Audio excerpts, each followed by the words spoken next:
The XY Advisor podcast is intended for professional financial advisors. This content is created in partnership with our sponsor, Net Wealth Investments Limited, ABN 85090 569 109, AFSL 230 975, and is limited to publicly available information. Before acting on any general advice, you should consider whether appropriate and obtain financial advice from a qualified financial advisor. XY Advisor does not hold an AFS license and does not provide any financial advice or services or endorse any general advice. If a PDS or IM exists, you should obtain a copy and review it thoroughly before making a decision.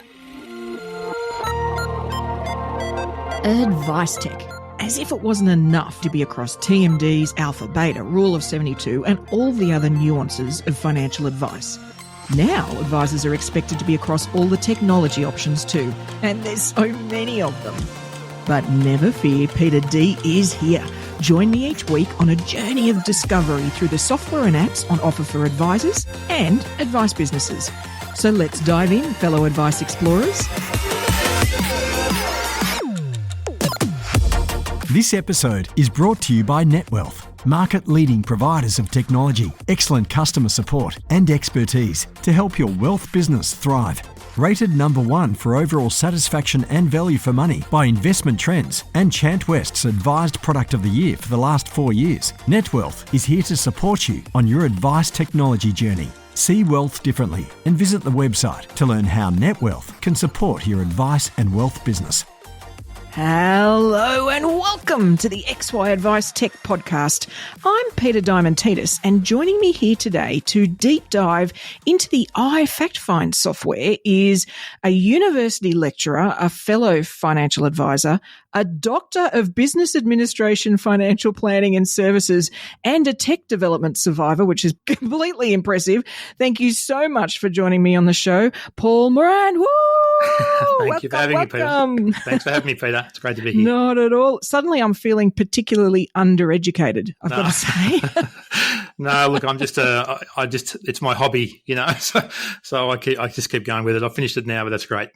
Oh, well, look, I think I know that you're our first doctorate on the podcast. So welcome. We'll all be smarter for the episode, which is fantastic. We'll see. So, look, I'm really keen to dive into iFactFind. But first, let's just take a moment to get to know you through your use of technology. Now, tell me, what's your most used emoji? Do you even use emojis? You know what? I'm a huge ellipsis user. Really? The 3 dots. It's in almost everything I send. It's got 3 dots in it. So rather than the emoji, there's always the I wink emoji, but really the ellipsis is not really an emoji, but it's a thing that goes into almost everything I send. So I love it. Yeah. So I keep getting corrected by, Grammarly, but I overcome that. So you know what? It's something I use a lot too. I've just realised that's something that it just feels necessary. There's a pause required, right? That's right. Yep. I love it. Now, if you had to delete all but 3 apps off your smartphone, which ones would you keep? Right. Well, I keep LinkedIn. I'm pretty active on LinkedIn, so I like LinkedIn a lot. I would keep Google because that's the obvious one to have. Mm-hmm. And I like What 3 Words. What Tell me more. What 3 Words is an app that emergency services can use to identify any person in the world within 10 square meters by using 3 words that the app generates. So it plugs into each other. So there's a combination of 3 words that will locate you on the planet within 10 square meters. So I just find that's fascinating. So, wow. I mean, in a previous life, I was an ambulance paramedic for about a decade back in the 80s and early 90s. And so I understand the importance of being able to locate yourself and know where you are. Yes. So I think it's a terrific app. Oh, that's fantastic. Oh, yeah. We'll have to go away and check that out too. I love it. Well, let's dive into iFactFind, shall we? Yeah. So let's go a bit broad. Help me get a sense of where it sits in the advice tech space. What category does it sort of generally fall under? It's a fact find, right? That's what we named it iFactFind because everyone knows exactly what it is. When we started this development program about 4.5 years ago, it struck us, we were looking at tech, broadly, what do we need to do and do we want to build ourselves? And we kind of realized pretty early on that everything we do is based on client information. Mm. And yet the majority of advisors still hand clients a piece of paper and say, fill it in. So we spend all this money on tech. Clients never see it. They think we're binary, and so it sits in the space as a very comprehensive digital fact find. We're not trying to place it as give us three questions, and we'll give you a product. It's around a permanently live tool that clients can update on as they go basis, and advisors can update as information reveals itself. We know clients' information reveals itself over time. They don't give you all the information in one hit. All right. So if you do a paper-based fact find or a static fact find, that information has to go somewhere else. Yeah, you don't update the fact find; it goes into a file note or in your head or something like that. So we wanted a document process that was permanent and live all the time. Okay. We've bolted in pretty early on a fairly comprehensive scoping tool, as well, and goal setting. So it sits in that the first 2 meetings with the clients, and then the review process gets updated from time as the clients come for review. Okay, so what was the trigger though? So what caused you to go, I really need to build a digital fact find? Like there must have been something that made you do it, right? It was starting off by saying we wanted to build an X plan. Okay. And realizing after about 6 months that was the stupidest idea we could ever possibly have. But that really led us to this idea that, but hang on, how do we get the data into X plan, right? Or whatever you happen to be using at the time. And that is like I get a paper-based form filled out, half filled out, 25% filled out. I spend time getting in the rest of it. Then I physically transfer and manually put the art information in. So we wanted something that was more interactive. Now, certainly the lockdowns, we're Melbourne-based, and the lockdowns in Melbourne, world capital lockdowns, really came to its own because it's really usable in a Zoom or a Skype or a Teams meeting because the data is updated as you go. So advisors and clients can be logged in at the same time, seeing what's being updated. And so Fantastic. They can work through and get that fleshed out information much easier. Okay. And so in terms of, so clearly the primary user or the initial focus was the advisor, right? So the person interacting with the client. I'm betting though there's some secondary users there, right? We've built this from day one to be interactive between clients and advisors. So we built a client portal when we built iFactFind at the start. Yeah. So it's designed for the client, actually for the clients to log in and fill out. The advisor obviously initiated. The advisor creates the client, although we're moving towards having that done automatically. But the clients are created by the advisor, and then they send the fact find to them, or they send the mini fact find, the first up, and then before the meeting, and then after the meeting, then the more detailed fact find. Okay, and how are you finding in terms of the way teams are using it? Well, let's talk licensees. So is this something you're finding whole licensees are taking on, or is it more, practice by practice that people take on the tool? I mean, licensees, without trying to bag the licensees, there's certain areas in the license group, starting with the word compliance, that are very averse to wanting to try new technology. Yeah.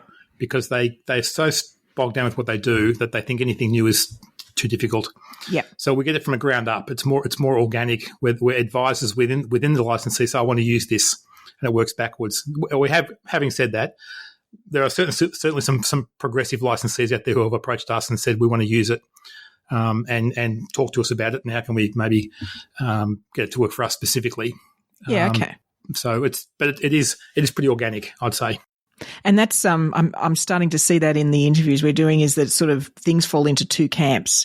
It's either sort of an automatic yes type of tool because it's been around a long time, or as that sort of thing, or it requires the practice or even the individual advisor to give it a whirl, to test it, to get comfortable with it, and then pitch it if they need to. Yeah, you get your champions in the licensees who love it and want everyone to use it, which is great for us. And then we just got to try and backfill and go through the appropriate channels to get them to sign off on it. And as I say, there's some very progressive licensees and there's some very reductive licensees. So. And look, I think what's happened with our industry, and it happens with any, but particularly in financial services, where legacy of things holds us back. It could be a legacy of a system within a product provider that can hold them back, or a legacy of a process. Like, this legacy word is personally one of my most hated words, because it just holds us back, doesn't it? And so I think over time, particularly with the transition of the number of advisors, where everybody's going, my hope for everybody out there is that the licensees will start to adjust a bit more to tech, so that it'll be, sure, I get that they've got to assess it, but I think particularly, a tool like this, it's a particularly singular focus, if you know what I mean. So they're not having to assess lots of things. No. It's doing a particular job. Yeah, it's not giving advice. No. It's just capturing the data. And we capture the data very materially better than the paper-based fact find. in a much more compliant manner. We have an audit log, for example, that's built in. So every interaction, every piece of data that's added, edited, amended, or deleted is recorded. And we have a perpetual audit log of everything that's happened. So compliance teams look at that and go, "That's pretty good." We know who did the risk profile. We know who did the scope questions and all that sort of stuff. So that's pretty good to do. But also legacy has another element, which is some of the original software is very, very closed. Right. It's very ring fenced, and you can't get in or out of it. It's very difficult, And we pick on the obvious one. We always pick on Xplan as the obvious one, and we integrate with Xplan, but it's a challenge. Sure. It's a challenge because, for example, Xplan don't have an open API architecture. Sure. They have a closed API architecture, and their APIs don't map to their own sites. So we have to remap every single site that uses Xplan, which we do. But that is as a dominant player, it's hard to get stuff out of there. We've designed our system to have data be able to point anywhere. Right. So you can have access whenever you want it to get it. It's not locked into something. Something I feel like we probably need to cover, given the headlines that have been going on with telecom hack that occurred. I feel like I now need to, with everything, we all do actually, get far more aware of this anyway, but talk to me about cybersecurity. Talk to me about how that works from both the client's perspective and the advisor's perspective. Yeah, so from the very start, we have what we call two-factor verification as well as two-factor authentication.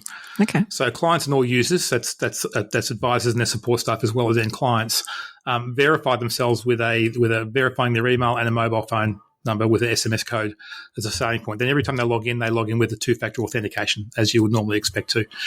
Separately, our cloud host is AWS, Amazon. Mm-hmm. We feel that they are the most secure of the cloud hosting services, and we have a number of different buckets. We're holding data in different buckets. So that would technically mean you would have to hack an encryption in at least two buckets simultaneously in Amazon to be able to map the client information with the other information and put it together. So it would be pretty difficult, given that everything's encrypted, and we double encrypt sensitive information like TFNs and SRNs and HINs and CRNs. They double encrypt and require a specific PIN to access them. Okay. So we think we're pretty secure. Okay, good. But I'm going to, hand on heart. Right. Who knows these days? But we've done everything we possibly can to focus on security. I think this is one of those things that we're all going to need to get used to. It's layers of protection, isn't it? There isn't just a lock protected. Yeah. It's layers of it. What are the multiple things you can do? Yeah. I mean, two-factor authentication, for example, there are some clients who just hate that. Yeah. So at a client level, we have an ability for an advisor to turn off two-factor authentication for a specific client if they have a lot of trouble with it. But the administrator of the practice is the only one who can turn off two-factor authentication for the advisors and the clients across the board. Yeah. And look, I think given what's just happened and given the impact we've seen, I think that's a conversation that you could nudge a client and just say, this is for your benefit. Like, this is protecting you. And we all just need to get a bit more used to that, don't we? Like, this is a good thing. I know it's a bit, it's a little hindrance, but it truly is a little one. Like, once you're set up, it really is. it's not that big a deal. The other element of security is we have the secure document vault built in. So we've tried to avoid, where possible, emailing information backwards and forwards. Yep. So the document vault was, again, the first thing we put into it, so the clients can log in and update, add documents like driver's licenses, statements, trust deeds. Advisors can load in advice documents, which the clients can have access to if they want to, rather than like backwards and forwards. Even our e-signature process, with something like a DocuSign or Adobe Sign, when you send a document that way, you send the document as a PDF, right? Okay, which kind of defeats the purpose of all the security that goes around it. So, in our e-signature process, which is our own one, we send a link which the client logs into to a website to access it to e-sign there, rather than emailing backwards and forwards. Just little things like that. So that's something that probably people might not have expected when they're sort of looking at the tool. Is it's really not. It's not like this will replace SurveyMonkey for your risk profiles. I thought this is a portal, even if it's portal for a specific thing, but it's still got portal characteristics. So that's another sort of unknown benefit. I have to admit, I wasn't as aware of until I did that digging. Was, okay, this is actually a portal. This could be something that's your, it's the little place that's a hub between you and the client. And we'll talk later about where we're going, but that's where we're going with the portal. So we'll eventually get all the bank feeds will come in first half of second next year. So all the bank feeds, data feeds will come in. So it will become a real hub for clients to look at. But something like a SurveyMonkey, which I totally get, a cognitive form or something like that, but it's still an equivalent of a paper-based form. Yeah. There's a little bit of formatting in it, but it's done once and finished. Yes. So we're trying to move away from that to the idea that as clients' information becomes available to you over sometimes a couple of years. Well, and that's actually something I wanted to talk about because as somebody who's, been in and out of a lot of CRMs for the business, looked at a lot of this stuff, the single thing that's the hardest to achieve is time series of data. Right. So, and I know I'm putting you on the spot here, so I apologize in advance, but how are you guys placed for that in terms of that seeing the picture over time, given that if you can use it for review, does that then give you the opportunity to sort of give a client a picture of something that's over time and how they've improved, for example? Yeah. So not as yet, but it's certainly where we're going. The issue we have, we're well aware of time series data and well aware of using a historical time series as well as future time series. And one of the weaknesses of most modeling software, it's always future looking. Yeah. It doesn't incorporate backward looking. So we're building that out.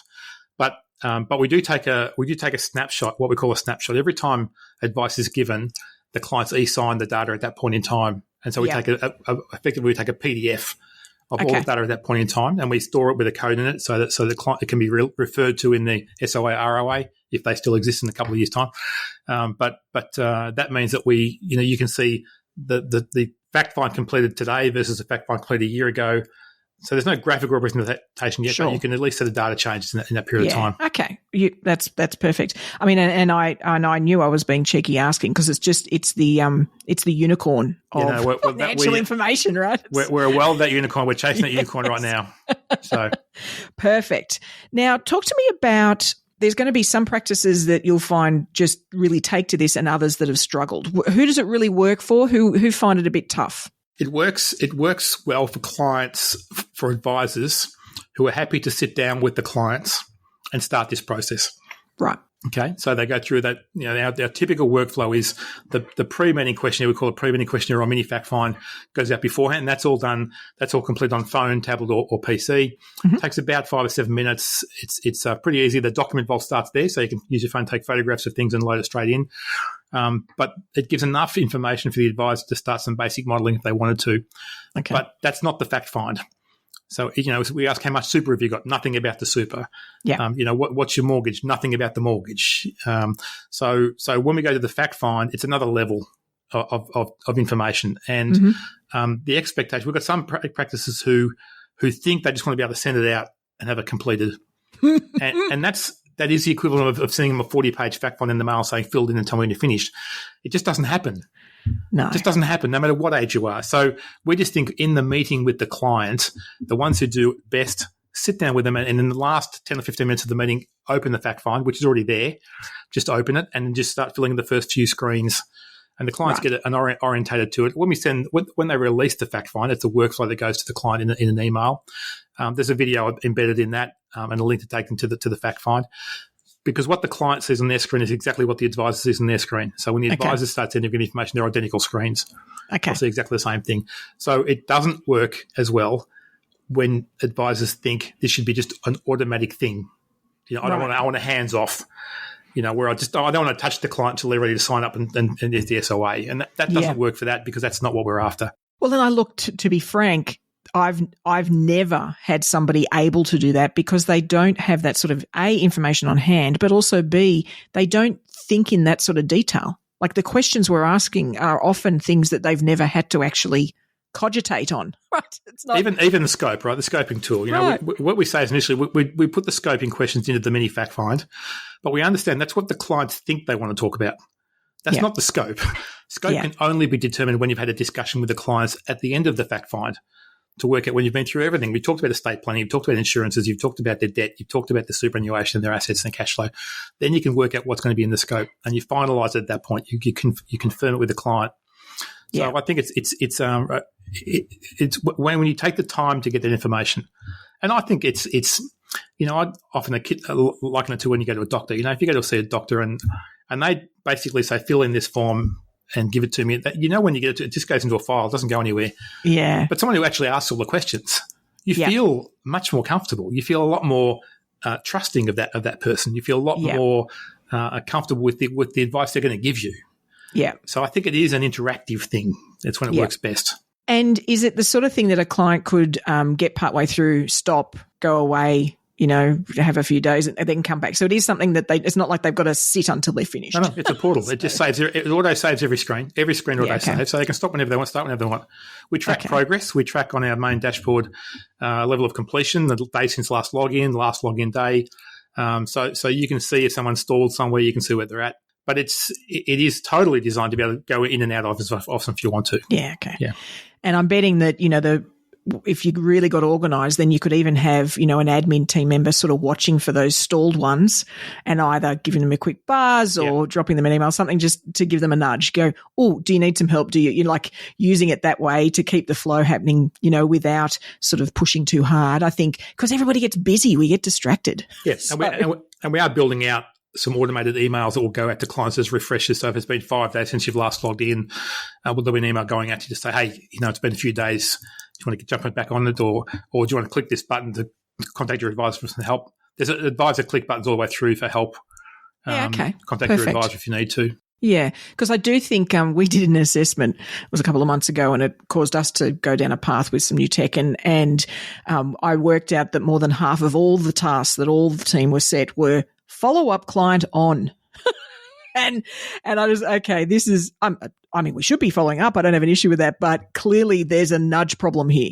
There's this problem with us having to manually do that. And so the more that something can do that for us, at least to a point, where, I'm just going to call them. This has got, do you want to have a time? Let's just do it. Let's just finish this off. So, and sometimes we identified, there's compulsory fields all through the FactFind.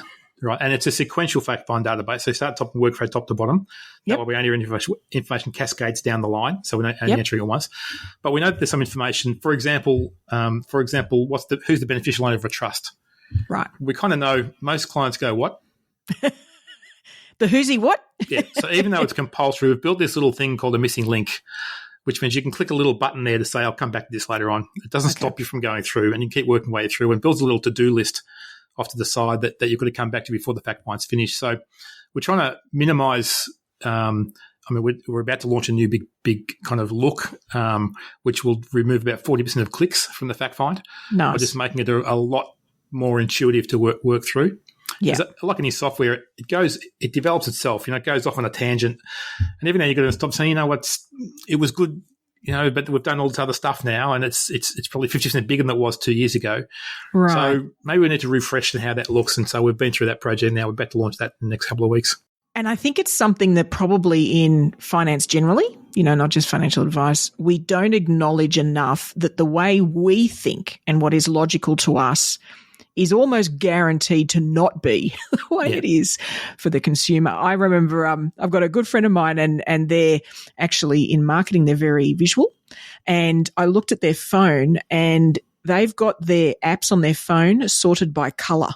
So when they scroll, it's all the green apps on this page and all the red, to me, that is absolute insanity, right? But to them, it's the most intuitive and obvious thing you'd ever do, And so I think that's the other challenge we have with these tools until we get clients to start using them is we realize, we shouldn't have asked that then. To us, that seems obvious as the next thing, but it's not to them. No, but there's a lot of questions we do ask that we think aren't asked. So little things like I use this example. I've got a client who's been a client for over 20 years, and they've always talked about their son. Mm-hmm. And their son's 51 years old, right? But they've always talked about their son Andrew, right? And so Andrew bless Andrew that blah, blah, blah. So we've gone through and we've done estate planning, we've done all sorts of stuff. And then in our fact find, we ask the question, okay, put a child in, Andrew, whose child is it? Okay, there are two folks. Is it client, a partner, or both? And they tick client, not partner. And I said, but you haven't ticked, no, this is my son, not her son. Wow. 20 years later, right? Yeah, so absolutely. Because it's not a question that gets asked. No. But we can ask it here because it's a simple checkbox to answer. So we get into sort of that level of what I call intimate data. And at every section, every line of the fact find, every section has a little micro note section built in. So if you're in Children Independence and you want to make some notes, there's a file note system in there built in for Children Independence. If you want to put in for entities, there's a little mini micro note for Children Independence. And that's where you'd put in stuff that wouldn't normally fit in anywhere else. It'll, like the kid's got a disability and it's going to need extra help, or they hate the entity, don't like the SMS. If you'd put that sort of stuff into that micro note section. And the micro notes are also visible by the client or just by the advisor? The client has a section and the advisor has a section. So the advisor can see the client notes, client can't see the advisor notes. Okay, nice. And I like that flow. I do think, file notes are the bane of everybody. They're absolutely necessary and, to be frank, fundamental even just for handover internally, right? But you're right, a stream of consciousness in a note is nowhere near as valuable as something right next to the thing it's talking about. Correct. And it's updatable, so therefore it's always current. And so we have a file note system built into iFactFind. It's a very good file note system, but we totally get everyone's also using financial planning software and a CRM, and there's probably file notes in there as well. But we had enough clients who weren't using any of those to have their own file note system in here. Unfortunately, Xplan don't offer an API for file notes. WorkSort do, so we have a WorkSort integration with file notes for them, but not with Xplan at this point. So, and look, I think there's always ways to adjust for that. So it depends. If that particular feature gets value for somebody, then they find a workaround. They find a way to handle that. I think the full integration stuff is awesome, but you've got, I call it human API. If it requires just a little bit of a save as a PDF and put in the, a record or whatever, then if it still makes it easier for you and makes it a better result, well, then so be it. That's okay. Since we were talking about integration, let's dive into that and then we'll come back to the sort of client experience. So I was so excited on the website when I saw that you're integrate with Zapier. How did that process go? Well, it's early days for us. We've got about six things that we interact with on Zapier. But it gives us the flexibility to put some little functionality into it. So zapping into, say, Outlook, for example. So it just means that we're trying to, ideally we want a good proper integration built. Sure. So Zapier is a short-term fix, for little bits of information to go across from point A to point B. But we're registered with Zapier. That's the first process, as you know, and so therefore we can keep updating now with the first few out there. Yeah. But we do link with Zapier, but it's not our primary source of integration. Yeah. So we prefer to use APIs. Yeah. And I think for a listener that doesn't know what that is, look, Zapier is just one of many, but it's a tool that really connects anything to anything. Anything that's on their list, it'll connect. But we always think it's data, right? We always focus on the data connection, but some of the best things we have in those connections is a trigger. Something happens in A causes something else to happen in B, so sometimes just as simple as that can be enough to just save a bit of time, So I was excited to see that only because to me it demonstrated a willingness to want to integrate, we get it, we can't do it for everything. We'll do it for the big ones that you've mentioned. So you mentioned WorkSort, I'm assuming Xplan, so you've gone through that process. Yeah, fantastic. What else? Fin 365 we just finished, so that's integrated now. We'll probably work on this new project to minimise the clicks has been the main focus of development for the last couple of months. The next focus will be moving to a platform called React. React is a platform that when we started off, iFactFind was this big, and now it's a lot bigger. And so a new platform gives us a lot more flexibility around mobile phone, tablet, multi-tool integrations, sort of, which is much better. And but that'll be next couple of months coming up. Yep. And then we'll move on to start more integrations. We have an open AI. Well, it's not published, but we have an open API architecture. Okay. We have about 5,000 data points that we can integrate with if we need to. We'll probably work with the ones who also have open API. So, for example, Midwinter might be coming up soon. We will work with Voyant. We're working with Voyant pretty closely at the moment. We're talking to them in the US pretty regularly. So Voyant will be our next integration. Voyant's great software, but it's a bit clumsy to enter the data, which is perfect for us. Yes. So if the data can be entered automatically, it becomes a really, really good useful tool. Yeah, absolutely. And so probably then Midwinter after that, and then we'll see where we go after that. Yeah. And look, I think it's something that I think lots of users just don't ever realize, but the more they simply let people like yourself or, other tools know what would be helpful, the more you can get a sense of what should be on your development path. I think people sort of stay a bit quiet, and it's like, no. If you think of something, it doesn't mean you're saying, it's frustrating that I don't have it. You can just say, gee, we do this thing a lot. if there was a connection, it'd be great. And you can just add it to the list. It can go on and you'll get to it when you get to it. Yeah. I mean, our dev's pretty quick. So we're able to upgrade and add in things pretty quickly. What we don't want to do is build a customizable service. Right. For a very good reason, because customization is the enemy of integrations. Right. Right. Hence, Xplan is a problem. So we have a configurable service rather than customizable service. There are a couple of customizations on it. The scope of advice questions can be customizable, but they're hard coded. Okay. And the risk profile that we use, we have a built-in risk profile tool. But if you want to use your own one, then we can hard code that in as well. Yeah. But everything else is configurable. And what we mean by that is you can turn on or off sections. And template those. So if you've got a template, say you're a risk specialist and just do risk, then you probably turn off the risk profile tool. You might turn off expenses. You might turn off entities. You might just leave on the sections that you want to turn on. And so some advisors start off with a very small fact find. Yep. They turn a lot of stuff off, and then they gradually turn stuff back on to encourage clients to use a bit more. Depends on the sort of interaction you want to have with a client. Right, and what that experience, how they want to run that. Yeah, okay, that makes a lot of sense. And I think that's helpful because it's not here is this 427-page thing. It's down to what you think works for the way you're running your experience. Yeah, and like most things, fact finds can be completed in 15 minutes, 20 minutes if you want to, if it's simple. Yeah. If it's not simple, it can take a couple of hours or even a couple of days when you get the information together. But it's designed to be as flexible as possible for the users. So we've got some users who primarily use the mini fact find and use the fact find themselves to store information. They've got other users who exclusively send the fact find to clients and get them to fill everything in and come back to me when you're finished. Others use a hybrid. Some don't use it at all for the clients. They just use it in-house to store their information. So it's we know that all people roll different ways. What we don't want to do is go down the path because to a certain extent our profession is hamstrung a bit because everyone wants to do it their way.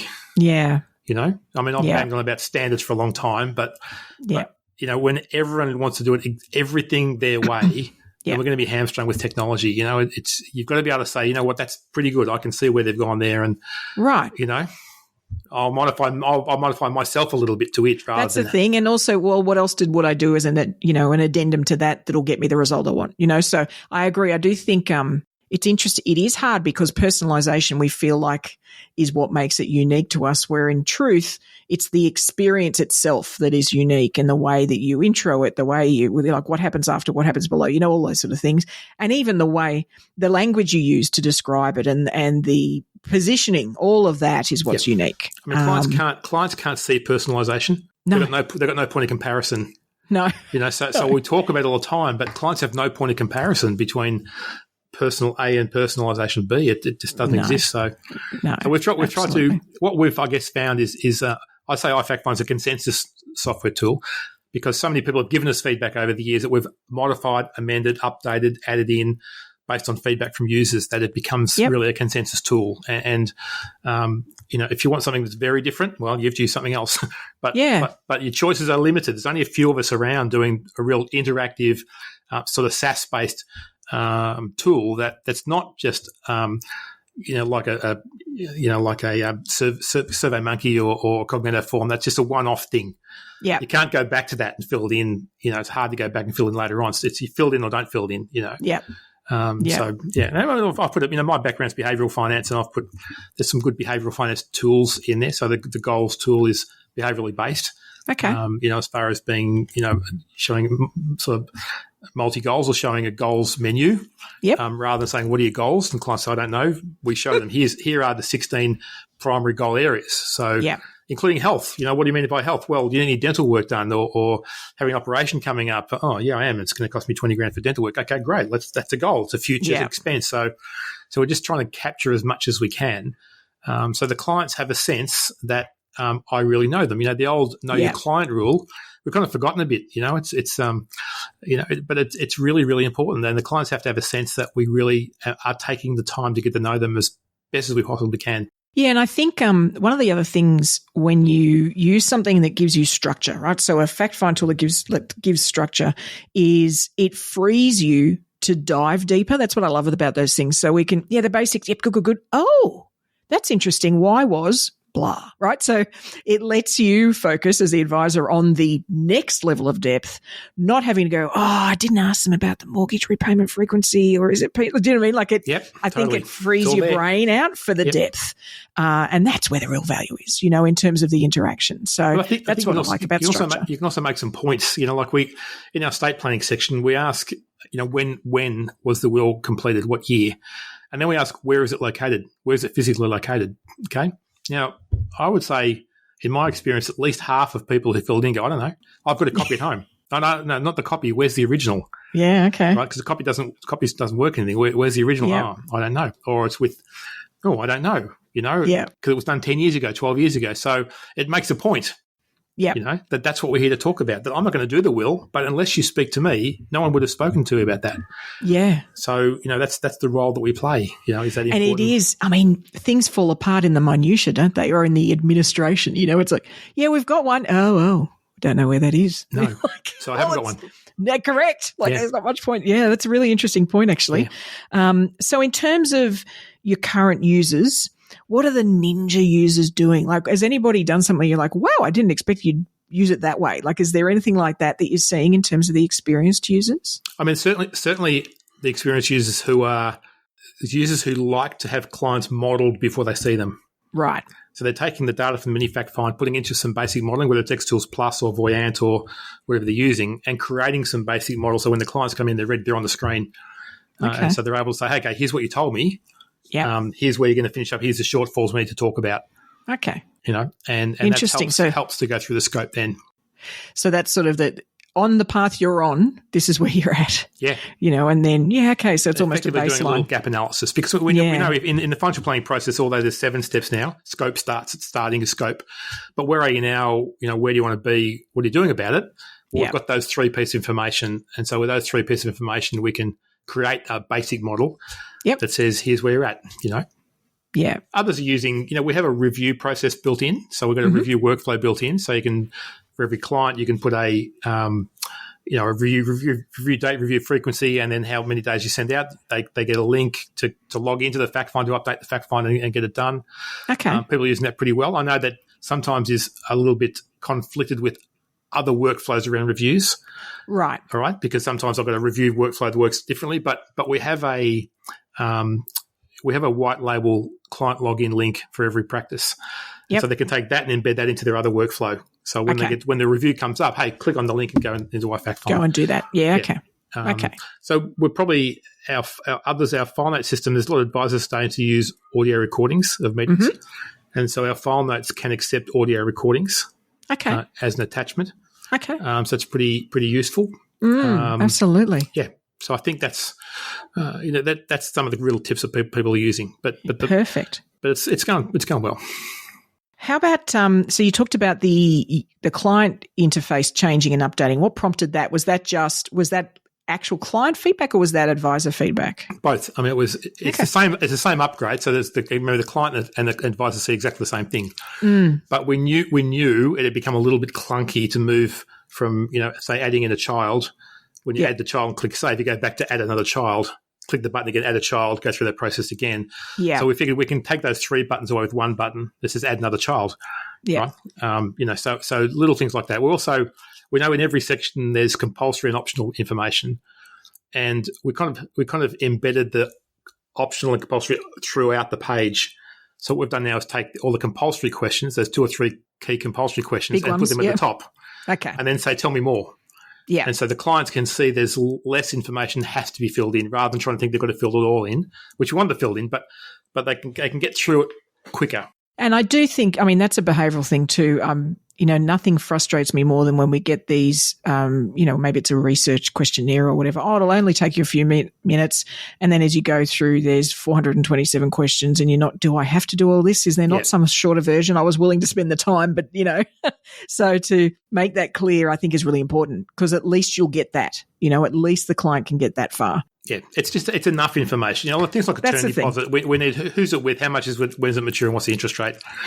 But what's the interest frequency, all those other questions, they're kind of nice to know. Yeah. But not need to know. So we just think that'll drop a lot of – all we're trying to do is constantly remove barriers to completion. The friction, yeah. Trying to remove the friction as much as we can. I mean, that's a constant process of doing that, and there's lots of little things that we do that constantly make that better, because it is a big document.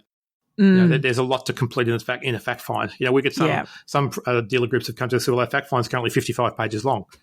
Yeah. Okay.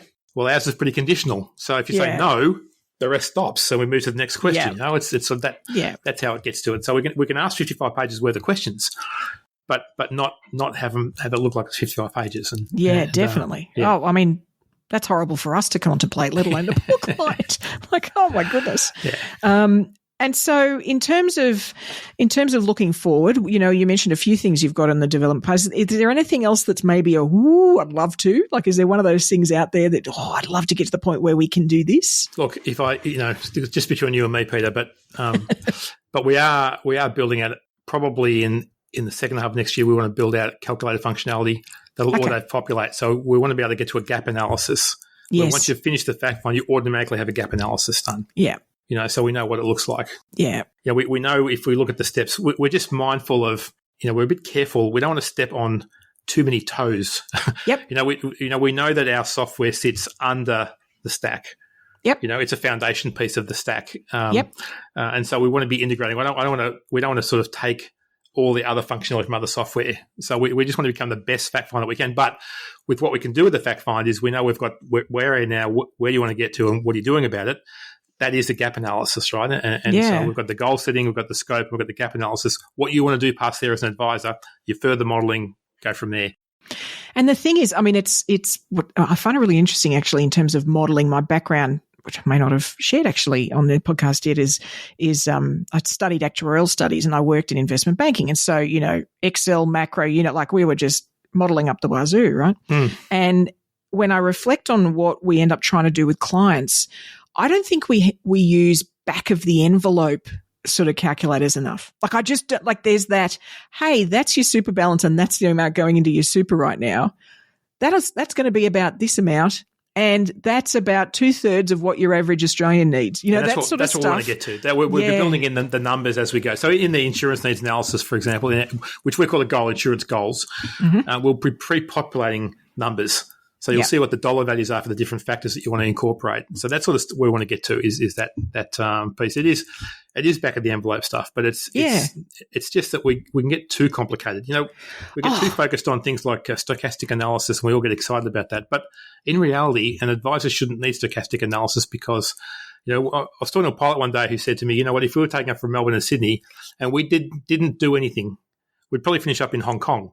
Right. Okay, because what I'm doing is what the plane's constantly doing is constantly making little adjustments to make sure it keeps on track.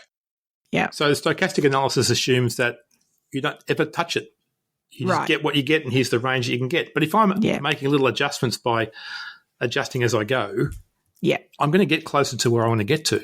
Yeah. You know what I mean? So it's less important to make that really whiz-bang functionality as opposed to a back-of-the-envelope stuff that's all when you get to here and you're not going to get there. So we need to make some changes.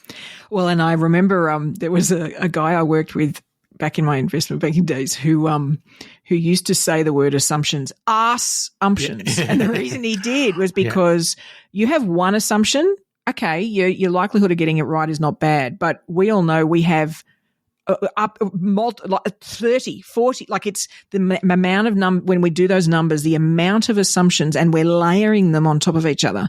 So actually we're implying certainty, but in fact we're delivering less certain the more assumptions we use. And that's the thing I think is that always worries me about modeling is I think actually a back of the envelope that gives them a feel, are you vaguely on the right track, and let's just guardrails, love guardrails, like here's some guardrails. If we can try and keep it within this and this, yay, because, you only, particularly with compounding, you only need to tweak something one way or the other. And the numbers are ludicrous, and the timeframes we're talking are long.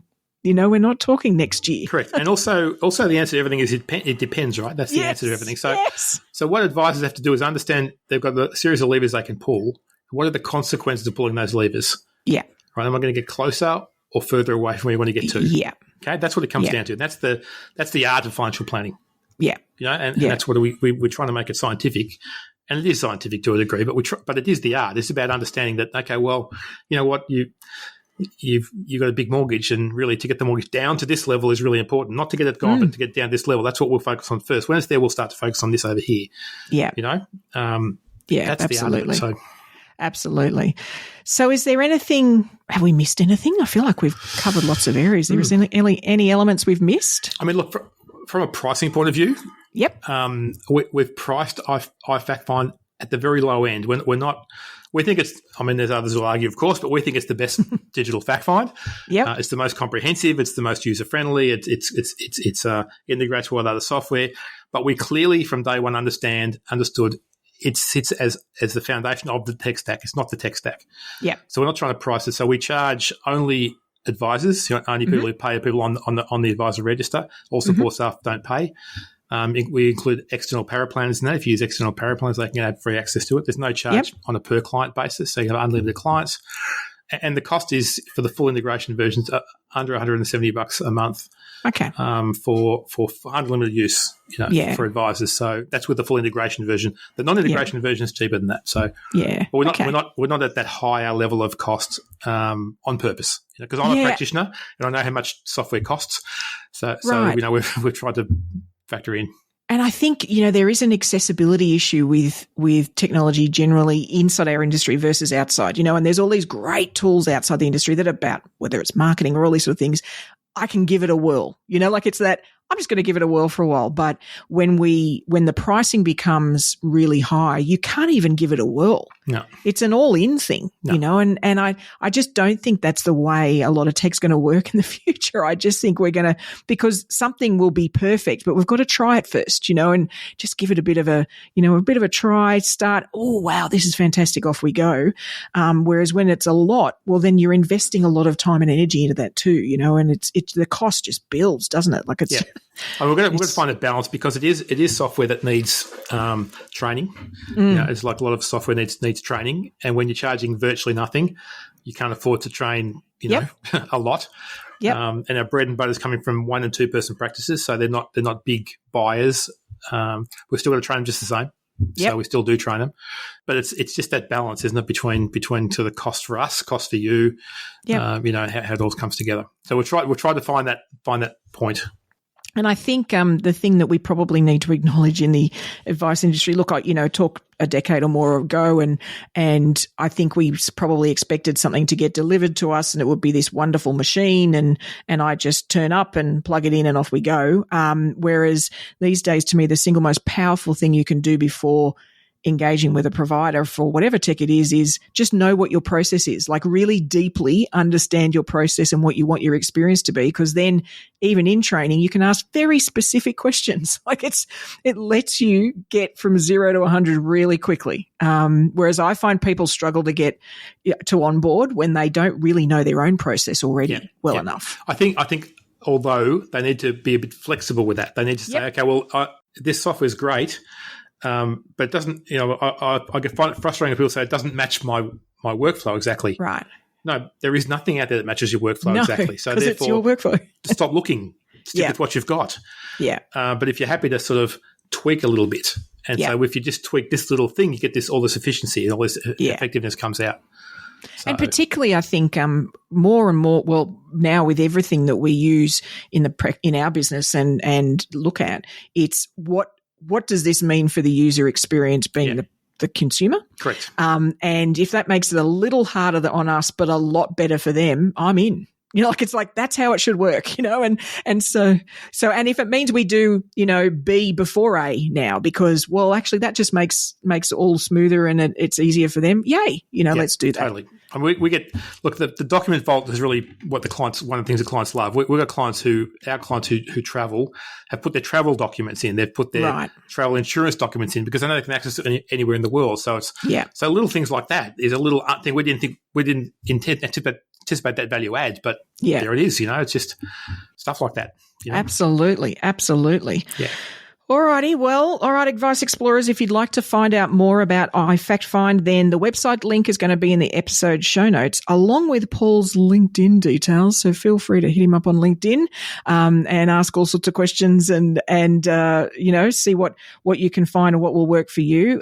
Thank you so much for joining us, Paul. I'm really looking forward to seeing what other sort of client interactivity and other features you guys come up with in the future. So, great. It's been great. Really best of luck. Really enjoyed it. Good. Thank you for coming. Thanks, Peter. So, are you a current user of iFactFind? Do you agree or sort of disagree with our sort of discussion of the app or the concept even of digital fact finds? Please, please, please share any insights you have or your experience on the XY community platform. I'd love to hear your take. We've been looking into something like this for some time, so I'd love to get your feedback. And I'm sure all of the listeners would love any further tips you have for advisors considering something like iFactFind. In terms of my thoughts, I think there's a section of us who probably resist some of these tools because we really worry about it, outsourcing stuff to the client. Is that really the experience we want? Which I really understand. I think it can be easy, and just like Paul was saying, it can be easy just to shove it off to them and go, well, at least that makes me more efficient, not really considering what then the client's experience is. But I think if we go back to the beginning and realize we are going to have to collect information from the client, right? That's necessary and somewhat torturous, no matter which way you do it. Then, a lot of this, I think, can be a wonderful hybrid experience, so give them maybe the opportunity to do that, a mini fact find at the beginning, give you a bit of information, maybe then have a video personalized from each advisor. So it can just be one per advisor in your team that talks them through how important, up to date and accurate information is, maybe gives them a to-do list of the sort of things you're going to need as they complete the fact find, and where to find that. Some people don't even realize where they can find that information out. So maybe giving them some help and some instructions. It could be a downloadable or it could be on the video, and even set their expectations of the sort of time this will take. Look, if you sit down, it'll probably be about 15 minutes, but hey, if you do it over a couple of times, 2 or 3 times, and you'll get it all done. So really just set that expectation. And the best way to do that is to have you and your entire team put your own information into these tools when you're trying them out, right? So that's the way to get that feel, is really consider yourself like the consumer, get maybe your partner to do it or something so that you can almost watch them as they're completing, understand where the barriers are, and be preemptive about or proactive about the way that you address those. Now, it sounds great that there's constantly, if they're struggling, hey, they can reach out to the advisor or they can flag it. That's fantastic. But to be honest, this whole thing is all about positioning. Top and tail these experiences, whether it's with video, whether it's with a follow-up email, a follow-up phone call from the team. Whatever you do, we've got to help the clients understand that the numbers are just data. What we're doing is just getting some data so that and doing that beforehand means we can spend time in the meeting really digging into their hopes for the future, what drives them, what they're looking forward to, what they're fearful of, the real juicy stuff, right? So what we're doing is separating those two things and using the numbers just as a sort of bouncing off point for that conversation. It's something else we can get in the habit of doing is thanking them for the time to do that. Thank you so much for doing that. That's fantastic, right? So this is all about positioning and interjecting your energy and your approach to this experience into a tool like, say, iFactFind. They're all just tools, right? These apps are just tools. The experience all comes down to the way we choose to implement them. And that's where we need to give it some great thought. Now, it's Curiosity Corner time. So as we all know, only one skill you need to become a bionic advisor, and that's avid curiosity, right? Always wondering, what could do that? Why does it do that, right? So today we're actually going to challenge the way or the why we use spreadsheets. So today's Curiosity Corner app that caught my eye is Airtable. You can find it at airtable.com. Their tagline is connect everything, achieve anything. Right? Challenge. So Airtable is actually a sort of low or no code tool or platform for building collaborative apps for your team. It could customize a workflow, help you collaborate on a particular topic or issue, and it's all with a really easy to use and intuitive interface. So, for example, you might currently use a spreadsheet, say, for your client work pipeline or maybe your new business pipeline or lead pipeline. Spreadsheets, seemingly great for this type of thing. I mean, it seems natural. They've got rows and columns of data, that you can then use formulas to calculate values. It's easy to follow, and scroll your eye down. And to be frank, given the financial nature of the work we do, then spreadsheets often feel really intuitive to us. So, well, of course I'd put that in a spreadsheet. However, the thing that spreadsheets are not is a database. You see, a relational database doesn't just store data, right? It's not just fields that has data in it. It stores relationships between that data. Linking, for example, all the clients at a certain stage in your process, or all the clients looked after by a specific advisor.